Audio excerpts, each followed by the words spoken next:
અનામત આંદોલન થયું, ખ્યાલ હોય તો. પાટીદારો જ કરનારા હતા. એમાં શું મળ્યું? કશું નહીં. આપણા યુવાનો શહીદ થયા અને જેમણે આંદોલન કર્યું હતું એમણે એમનો રાજકીય રોટલો શેકી ખાધો.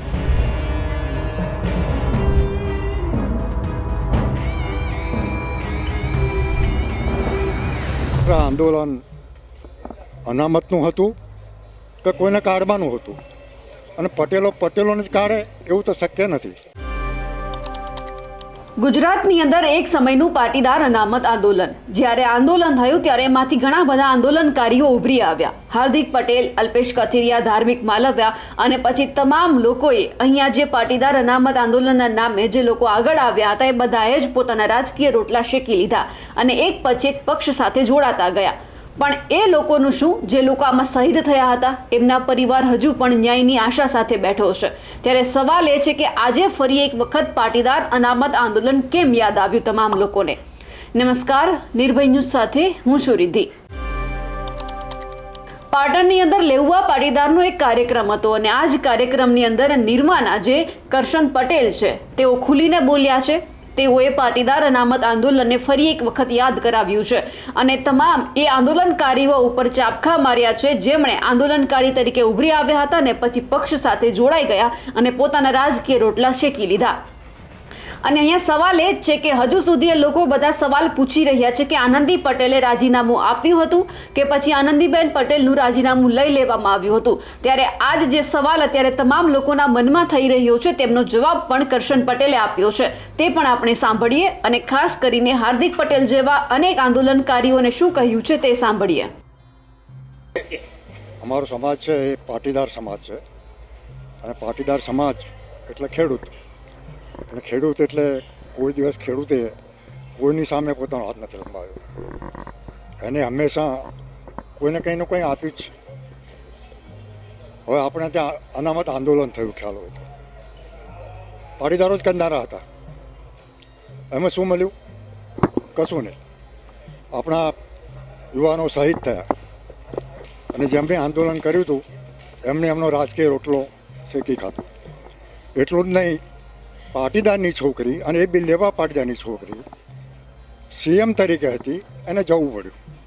તો ખરેખર આ આંદોલન અનામતનું હતું કે કોઈને કાઢવાનું હતું, અને પટેલોને જ કાઢે એવું તો શક્ય નથી.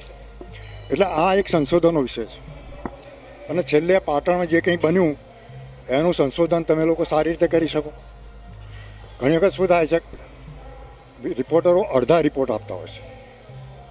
બંને સાઈડને કોન્ટેક્ટ કરી અને પછી સાંભળવા જોઈએ બંનેને, પછી તમને જે સાચું લાગે એ રિપોર્ટ કરવો જોઈએ. પણ લગભગ આપણે જોઈએ એવું નથી બનતું. એટલે તમારી ફરજ છે કે લોકોને જાગૃત કરવા. અને સતત તમે જુઓ કે મીડિયા, જે ઇલેક્ટ્રોનિક મીડિયા છે, સતત ટીવી ઉપર આપ કરે એની અસર ચોક્કસ પડે છે. એક્શન બી લેવાય છે. એમ પેપર મીડિયા બી એટલું સ્ટ્રોંગ છે. ટીવી મીડિયા તો શું થાય કે આજે આ જોયું ભૂલી ગયા. તમારું મીડિયા એવું છે કે પેપરમાં કાયમ રહે. આજે વાંચ્યું 10 દિવસ પછી એ વંચાય, વર્ષ પછી એ વંચાય, ઘરમાં પડી રહ્યું હોય ગમે ત્યાં સુધી વંચાય. એટલે એ સ્ટ્રોંગ છે. અને તમારે એ જે તમારી ફરજ છે કે ધર્મ છે જે કંઈ ગણીએ એ બધી એ રીતે ઈમાનદારીથી વર્તવો જોઈએ. કોઈના દબાવમાં લખવું કે કોઈની દાદાગીરીથી બસ થઈને લખવું એ તમારો સબ્જેક્ટ નથી. હંમેશા પત્રકાર કોઈનાથી ડરતો નથી, ડરશે પણ નહીં. અને સ્વતંત્ર થઈ આપણે જોઈએ કે દુનિયામાં વોર ચાલી રહી છે, ત્યાં મરવાનું જ છે, છતાં પત્રકારો ત્યાં જઈને ત્યાંનો ગ્રાઉન્ડ રિપોર્ટ લોકો સુધી પહોંચાડે. ખરેખર આ બધી વસ્તુઓ પત્રકારોને બી ધન્યવાદ આપવા જોઈએ કે પોતાની જાતની પરવા કર્યા વગર આવા સમાચારો લોકો સુધી પહોંચાડે છે. ધન્યવાદ. હા, બહુ દુઃખદ ઘટના છે. બે રીતે દુઃખદ છે કે જે બન્યું નહોતું બનવું જોતું, અને બન્યા પછી જે કંઈ કોઈ રિએક્શન ન આવ્યું એ એટલું જ ખરાબ છે. અને જે રીતે ફરિયાદ કરનારની બદલી થઈ, પેલી કહેવત છે ને, વાળ જ ચીંભળા ગણાય તો પછી ચોકીદાર શું કરે, એના જેવું. એટલે ભવિષ્યમાં કોઈ ફરિયાદ કરતું હશે તો નહીં કરે, કારણ કે એને એવોર્ડ મળવો જોઈએ. એવોર્ડ તો બાજુ પર રહ્યો, આપણને ટ્રાન્સફર થઈ ગઈ. આ કંઈ રાતોરાત તો થયું નહીં હોય. એટલે ખરેખર આખા પાટણ જિલ્લા માટે હું બી પાટણનો છું, એટલે મને બી શરમ આવે છે કે આ જે ઘટના થઈ એની જવાબદારી બધા લોકોની છે, અને એની જો આપણે વાત ના કરીએ તો ખરેખર આપણે બી એમાં દોષી છે હું માનું છું. અને એટલા જ મેં જે વાત હતી એ ચોખ્ખી સ્પષ્ટ અને સારી રીતે રજૂ કરી. પછી લોકો એને કઈ રીતે લે છે એ લોકો ઉપર અને તમારા લોકો ઉપર છોડું છું. જય હિન્દ.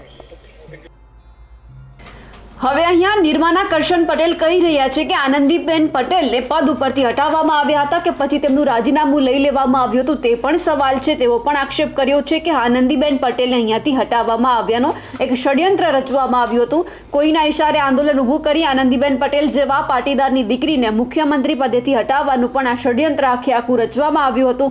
અને ખાસ કરીને જે શહીદ થયા છે એ પરિવારોને હજુ સુધી ન્યાય નથી મળ્યો. અનામત આંદોલનમાં ઘણા બધા પરિવારના દીકરા શહીદ થયા હતા, તેમને હજુ સુધી ન્યાય નથી મળ્યો. અને એમાં જે તમામ આંદોલનકારીઓ ઉભરી આવ્યા હતા એમને પોતાના રાજકીય રોટલા શેકી લીધા, પરંતુ એ તમામ લોકોનું શું કે જે હજુ સુધી ન્યાયની આશા સાથે બેઠા છે, આ તમામ લોકોએ પોતાનો રસ્તો કરી લીધો અને આજે આ બધા જ આંદોલનકારીઓ છે તેમના ઉપર કટાક્ષ કર્યો છે. કરશન પટેલે જે વાત કરી છે, જે નિવેદન આપ્યું છે, તેમને લઈને આપનું શું કહેવું છે કમેન્ટ કરીને ચોક્કસથી જણાવજો.